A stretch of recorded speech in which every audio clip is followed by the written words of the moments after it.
श्रीगणेशाय नमः।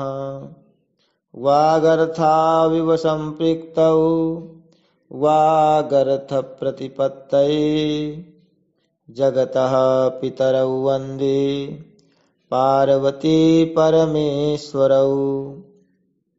श्रीमद्भागवत महापुराण दशम स्कंध 53वां अध्याय रुक्मिणी हरण।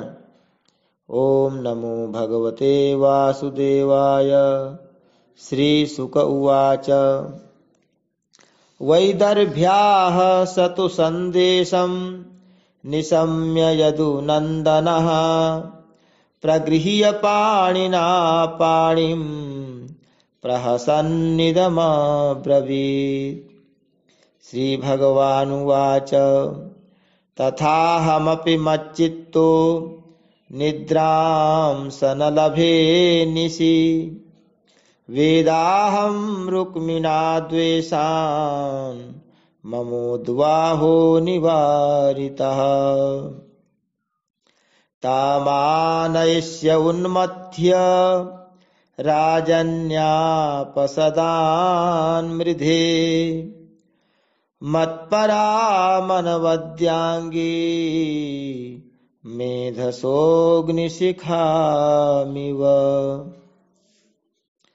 श्री सुखदेव जी कहते हैं, परीक्षित, भगवान श्री कृष्ण ने विदर्भराज कुमारी रुक्मिणी जी का यह संदेश सुनकर अपने हाथ से ब्राह्मण देवता का हाथ पकड़ लिया और हंसते हुए यूं बोले। भगवान श्री कृष्ण ने कहा, ब्राह्मण देवता, जैसे विदर्भ राजकुमारी मुझे चाहती है वैसे ही मैं भी उन्हें चाहता हूँ। मेरा चित्त उन्हीं में लगा रहता है। कहाँ तक कहूँ, मुझे रात के समय नींद तक नहीं आती। मैं जानता हूँ कि रुक्मी ने द्वेषवश मेरा विवाह रोक दिया है, परंतु ब्राह्मण देवता, आप देखिएगा, जैसे लकड़ियों को मथकर एक दूसरे से रगड़कर मनुष्य उनमें से आग निकाल लेता है, वैसे ही युद्ध में उन नामधारी क्षत्रिय कुल कलंकों को तहस नहस करके अपने से प्रेम करने वाली परम सुंदरी राजकुमारी को मैं निकाल लाऊंगा।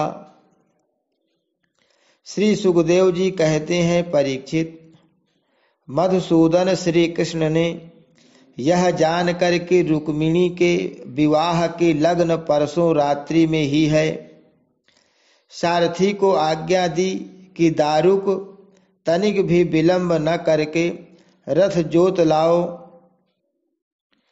दारुक भगवान के रथ में शैव्य, सुग्रीव, मेघ पुष्प और बलाहक नाम के 4 घोड़े जोत कर उसे ले आया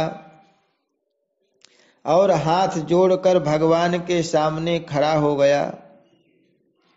सूरनंदन श्री कृष्ण ब्राह्मण देवता को पहले रथ पर चढ़ाकर फिर आप भी सवार हुए और उन शीघ्रगामी घोड़ों के द्वारा एक ही रात में आनर्त देश से विदर्भ देश में जा पहुंचे। कुंडिन नरेश महाराज भीष्मक अपने बड़े लड़के रुक्मी के स्नेहवश अपनी कन्या शिशुपाल को देने के लिए विवाहोत्सव की तैयारी करा रहे थे। नगर के राजपथ, चौराहे तथा गली कूचे झाड़ बुहार दिए गए थे। उन पर छिड़काव किया जा चुका था। चित्र विचित्र रंग बिरंगी छोटी बड़ी झंडियां और पताकाएं लगा दी गई थी। तोरण बांध दिए गए थे। वहां के स्त्री पुरुष पुष्पमाला, हार, इत्र, फुलेल, चंदन, गहने और निर्मल वस्त्रों से सजे हुए थे। वहां के सुंदर सुंदर घरों में से अगर के धूप की सुगंध फैल रही थी। परीक्षित, राजा भीष्मक ने पितर और देवताओं का विधि पूर्वक पूजन करके ब्राह्मणों को भोजन कराया और नियमानुसार स्वस्ति वाचन भी। सुशोभित दांतों वाली परम सुंदरी राजकुमारी रुक्मिणी जी को स्नान कराया गया। उनके हाथों में मंगल सूत्र कंकड़ पहनाए गए, कोहबर बनाया गया, 2 नए नए वस्त्र उन्हें पहनाए गए और वे उत्तम उत्तम आभूषणों से विभूषित की गईं। श्रेष्ठ ब्राह्मणों ने साम, ऋक् और यजुर्वेद के मंत्रों से उनकी रक्षा की और अथर्ववेद के विद्वान पुरोहित ने ग्रह शांति के लिए हवन किया। राजा भीष्मक कुल परंपरा और शास्त्रीय विधियों के बड़े जानकार थे। उन्होंने सोना, चांदी, वस्त्र, गुड़, मिले हुए तिल और गौएं ब्राह्मणों को दी। इस प्रकार चेदि नरेश राजा दमघोष ने भी अपने पुत्र शिशुपाल के लिए मंत्रज्ञ ब्राह्मणों से अपने पुत्र के विवाह संबंधी मंगल कृत्य कराए। इसके बाद वे मद चुआते हुए हाथियों, सोने की मालाओं से सजाए हुए रथों, पैदलों तथा घुड़सवारों की चतुरंगिणी सेना साथ लेकर कुंडिनपुर जा पहुंचे। विदर्भराज भीष्मक ने आगे आकर उनका स्वागत सत्कार और प्रथा के अनुसार अर्चन पूजन किया। इसके बाद उन लोगों को पहले से ही निश्चित किए हुए जनवासों में आनंद पूर्वक ठहरा दिया। उस बारात में साल्व, जरासंध, दंतवक्त्र, विदुरथ और पौंड्रक आदि शिशुपाल के सहस्रों मित्र नरपति आए थे। वे सब राजा श्री कृष्ण और बलराम जी के विरोधी थे और राजकुमारी रुक्मिणी शिशुपाल को ही मिले इस विचार से आए थे। उन्होंने अपने अपने मन में यह पहले से ही निश्चय कर रखा था कि यदि श्री कृष्ण, बलराम आदि यदुवंशियों के साथ आकर कन्या को हरने की चेष्टा करेगा तो हम सब मिलकर उससे लड़ेंगे। यही कारण था कि उन राजाओं ने अपनी अपनी पूरी सेना और रथ, घोड़े, हाथी आदि भी अपने साथ ले लिए थे। विपक्षी राजाओं की इस तैयारी का पता भगवान बलराम जी को लग गया और जब उन्होंने यह सुना कि भैया श्री कृष्ण अकेले ही राजकुमारी का हरण करने के लिए चले गए हैं, तब उन्हें वहां लड़ाई झगड़े की बड़ी आशंका हुई। यद्यपि वे श्री कृष्ण का बल विक्रम जानते थे, फिर भी भ्रातृस्नेह से उनका हृदय भर आया। वे तुरंत ही हाथी, घोड़े, रथ और पैदलों की बड़ी भारी चतुरंगिणी सेना साथ लेकर कुंडिनपुर के लिए चल पड़े। इधर परम सुंदरी रुक्मिणी जी भगवान श्री कृष्ण के शुभागमन की प्रतीक्षा कर रही थीं। उन्होंने देखा श्री कृष्ण की तो कौन कहे, अभी ब्राह्मण देवता भी नहीं लौटे, तो वे बड़ी चिंता में पड़ गईं। सोचने लगीं, अहो, अब मुझ अभागिनी के विवाह में केवल 1 रात की देरी है,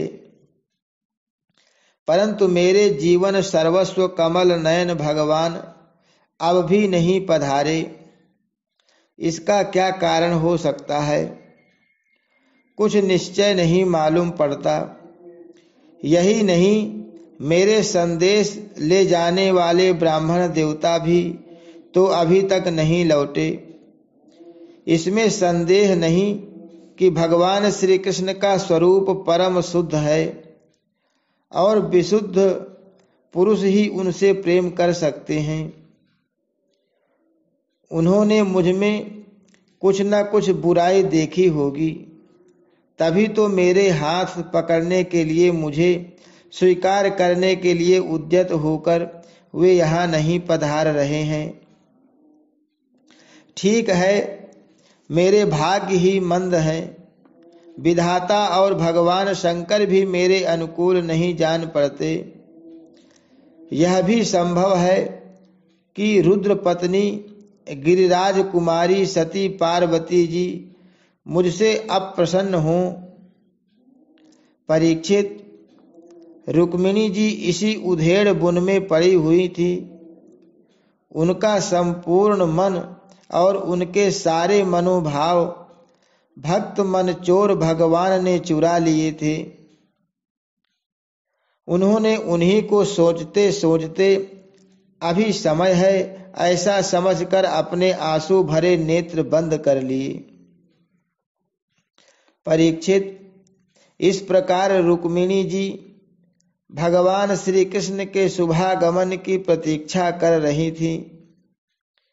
उसी समय उनकी बाईं जांघ, भुजा और नेत्र फड़कने लगे, जो प्रियतम के आगमन का प्रिय संवाद सूचित कर रहे थे। इतने में ही भगवान श्री कृष्ण के भेजे हुए वे ब्राह्मण देवता आ गए और उन्होंने अंतःपुर में राजकुमारी रुक्मिणी को इस प्रकार देखा, मानो कोई ध्यान मग्न देवी हो। सती रुक्मिणी जी ने देखा ब्राह्मण देवता का मुख प्रफुल्लित है, उनके मन और चेहरे पर किसी प्रकार की घबराहट नहीं है। वे उन्हें देखकर लक्षणों से ही समझ गईं कि भगवान श्री कृष्ण आ गए। फिर प्रसन्नता से खिलकर उन्होंने ब्राह्मण देवता से पूछा। तब ब्राह्मण देवता ने निवेदन किया कि भगवान श्री कृष्ण यहाँ पधार गए हैं और उनकी भूरि भूरि प्रशंसा की। यह भी बतलाया कि राजकुमारी, आपको ले जाने की उन्होंने सत्य प्रतिज्ञा की है। भगवान के शुभागमन का समाचार सुनकर रुक्मिणी जी का हृदय आनंदाति रेक से भर गया। उन्होंने इसके बदले में ब्राह्मण के लिए भगवान के अतिरिक्त और कुछ प्रिय न देखकर उन्होंने केवल नमस्कार कर लिया, अर्थात जगत की समग्र लक्ष्मी ब्राह्मण देवता को सौंप दी। राजा भीष्मक ने सुना कि भगवान श्री कृष्ण और बलराम जी मेरी कन्या का विवाह देखने के लिए उत्सुकतावश यहाँ पधारे हैं। तब तुरही, भेरी आदि बाजे बजवाते हुए पूजा की सामग्री लेकर उन्होंने उनकी अगवानी की और मधुपर्क, निर्मल वस्त्र तथा उत्तम उत्तम भेंट देकर विधि पूर्वक उनकी पूजा की। भीष्मक जी बड़े बुद्धिमान थे। भगवान के प्रति उनकी बड़ी भक्ति थी। उन्होंने भगवान को सेना और साथियों के सहित समस्त सामग्रियों से युक्त निवास स्थान में ठहराया और उनका यथावत आतिथ्य सत्कार किया।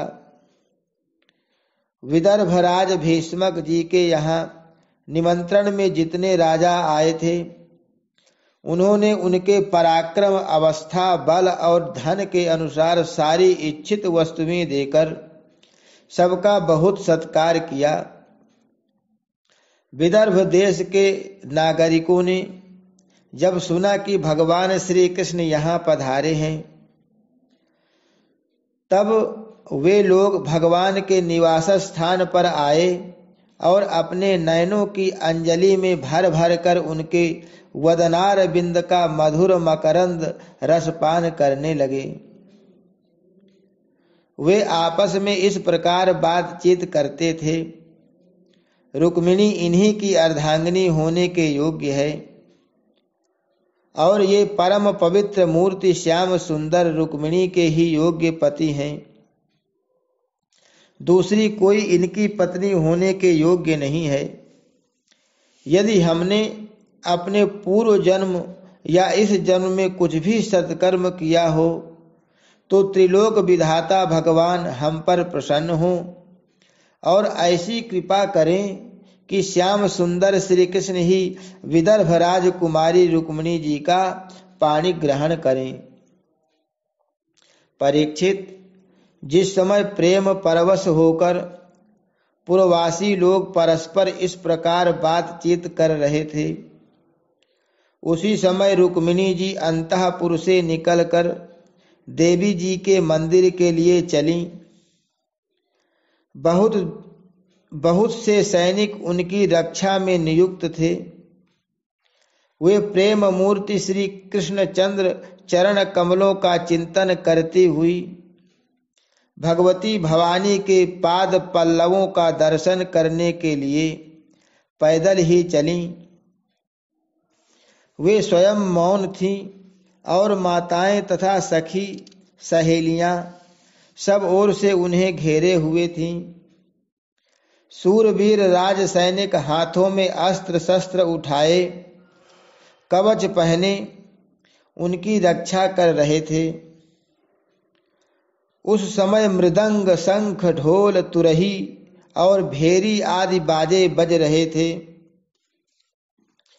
बहुत सी ब्राह्मण पत्नियां पुष्पमाला, चंदन आदि सुगंध द्रव्य और गहने कपड़ों से सज धज कर साथ साथ चल रही थीं और अनेक प्रकार के उपहार तथा पूजन आदि की सामग्री लेकर सहस्रों श्रेष्ठ वारांगनाएं भी साथ थीं। गवैये गाते जाते थे, बाजे वाले बाजे बजाते चलते थे और सूत मागध तथा बंदी जन दुल्हन के चारों ओर जय जयकार करते बिरद बखानते जा रहे थे। देवी जी के मंदिर में पहुंचकर रुक्मिणी जी ने अपने कमल के सदृश सुकोमल हाथ पैर धोए, आचमन किया। इसके बाद बाहर भीतर से पवित्र एवं शांत भाव से युक्त होकर अंबिका देवी के मंदिर में प्रवेश किया। बहुत सी विधि विधान जानने वाली बड़ी बूढ़ी ब्राह्मणियां उनके साथ थीं।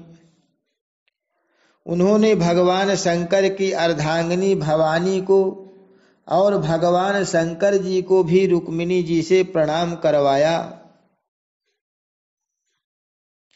रुक्मिणी जी ने भगवती से प्रार्थना की, अंबिका माता, आपकी गोद में बैठे हुए आपके प्रिय पुत्र गणेश जी को तथा आपको मैं बार बार नमस्कार करती हूँ।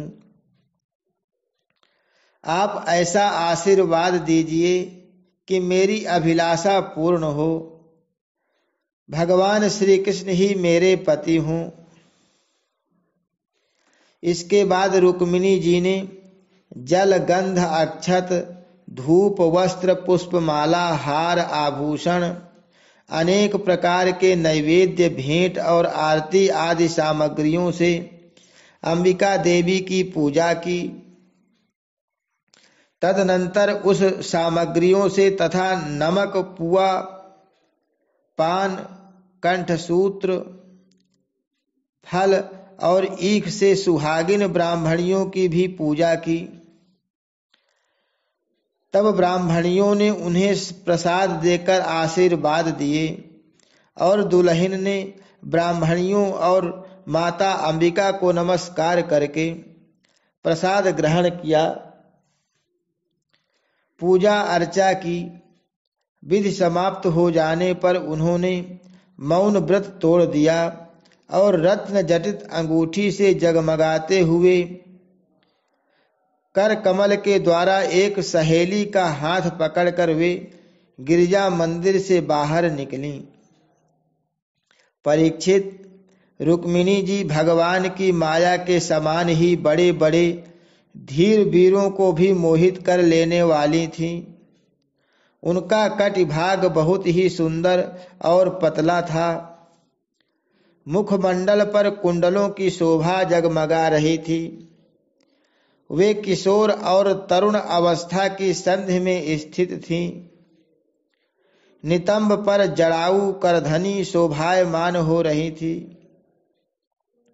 वक्षस्थल कुछ उभरे हुए थे और उनकी दृष्टि लटकती हुई अलकों के कारण कुछ चंचल हो रही थी। उनके होठों पर मनोहर मुस्कान थी।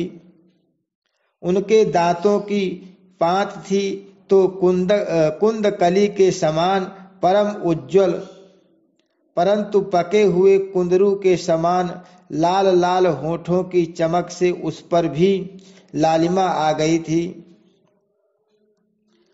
उनके पांवों के पायजेब चमक रहे थे और उनमें लगे हुए छोटे छोटे घुंघरू रुनझुन कर रहे थे। वे अपने सुकुमार चरण कमलों से पैदल ही राजहंस की गति से चल रही थी। उनकी वह अपूर्व छवि देखकर वहां आए हुए बड़े बड़े यशस्वी वीर सब मोहित हो गए। कामदेव ने ही भगवान का कार्य सिद्ध करने के लिए अपने बाणों से उनका हृदय जर्जर कर दिया। रुक्मिणी जी इस प्रकार इस उत्सव यात्रा के बहाने मंद मंद गति से चलकर भगवान श्री कृष्ण पर अपना राशि राशि सौंदर्य निछावर कर रही थीं। उन्हें देखकर और उनकी खुली मुस्कान तथा लजीली चितवन पर अपना चित्त लुटाकर वे बड़े बड़े नरपति एवं वीर इतने मोहित और बेहोश हो गए कि उनके हाथों से अस्त्र शस्त्र छोड़कर गिर पड़े और वे स्वयं भी रथ, हाथी तथा घोड़ों से धरती पर आ गिरे। इस प्रकार रुक्मिणी जी भगवान श्री कृष्ण के शुभागमन की प्रतीक्षा करते हुई अपने कमल की कली के समान सुकुमार चरणों को बहुत ही धीरे धीरे आगे बढ़ा रही थी। उन्होंने अपने बाएं हाथ की अंगुलियों से मुख की ओर लटकती हुई अलकें हटाईं और वहां आए हुए नरपतियों की ओर लजीली चितवन से देखा। उसी समय उन्हें श्याम सुंदर भगवान श्री कृष्ण के दर्शन हुए। राजकुमारी रुक्मिणी जी रथ पर चढ़ना ही चाहती थीं कि भगवान श्री कृष्ण ने समस्त शत्रुओं के देखते देखते उनकी भीड़ में से रुक्मिणी जी को उठा लिया और उन सैकड़ों राजाओं के सिर पर पांव रखकर उन्हें अपने उस रथ पर बैठा लिया जिसकी ध्वजा पर गरुड़ का चिन्ह लगा हुआ था। इसके बाद जैसे सिंह सियारों के बीच में से अपना भाग ले जाए, वैसे ही रुक्मिणी जी को लेकर भगवान श्री कृष्ण बलराम जी आदि यदुवंशियों के साथ वहां से चल पड़े। उस समय जरासंध के वशवर्ती अभिमानी राजाओं को अपना यह बड़ा भारी तिरस्कार और यश कीर्ति का नाश सहन न हुआ। वे सबके सब चिढ़कर कहने लगे, अहो हमें धिक्कार है। आज हम लोग धनुष धारण करके खड़े ही रहे और ये ग्वाले जैसे सिंह के भाग को हरिण ले जाए, उसी प्रकार हमारा सारा यश छीन ले गए। हरि शरणम। श्री कृष्णार्पणमस्तु।